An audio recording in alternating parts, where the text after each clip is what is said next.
Today, several 2020 Democratic contenders are in the nation's capital to speak at a forum hosted by the Poor People's Campaign, a group that represents more than 140 million low-income Americans.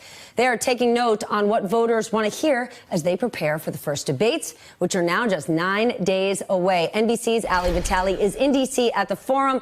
But first, let's go to NBC's Vaughn Hilliard, who is more than 2,000 miles into his cross-country trip to Miami, where he has been hearing from voters ahead of the first debate. Today, he's in Amarillo, Texas. Vaughn, I know you spent the weekend going from Arizona to Texas. You were at a church in Amarillo yesterday. What's on the mind of voters there? Yeah, good morning, Stephanie. Yesterday morning when we drove into Amarillo, Texas, our first stop was church. It was Metropolitan Community Church of Amarillo. And we ended up having a conversation about faith. About 75% of Democratic voters say religion is important to them, according to the Pew Research Center. But we also had a conversation about LGBT issues, about calls for the passage of the Equality Act and the Trump administration's ban on transgender individuals from serving in the military. I'll let you hear from a few of the folks that we talked to in the community. And the common theme you'll hear from them is a call for these presidential candidates to speak with grace about politics and religion. It matters only that you love, and then he did the heart with love in it. We're a same-sex married couple. We live in the belt buckle of the Bible Belt, Amarillo, Texas.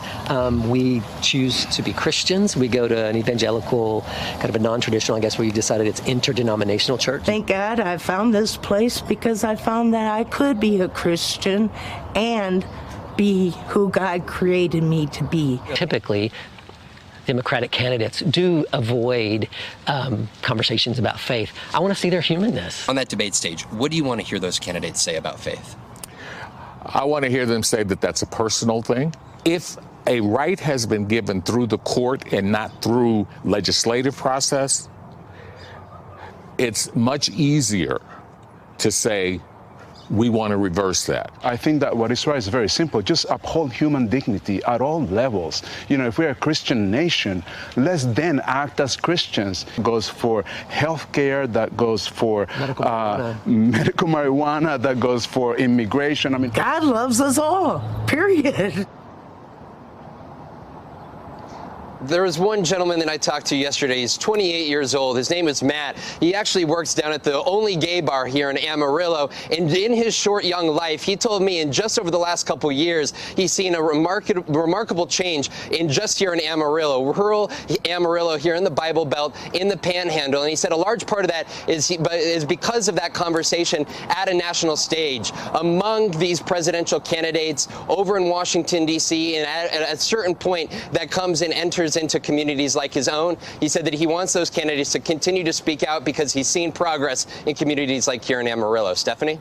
All right, Vaughn, thank you. Hey there, I'm Chris Hayes from MSNBC. Thanks for watching MSNBC on YouTube. If you want to keep up to date with the videos we're putting out, you can click subscribe just below me or click over on this list to see lots of other great videos.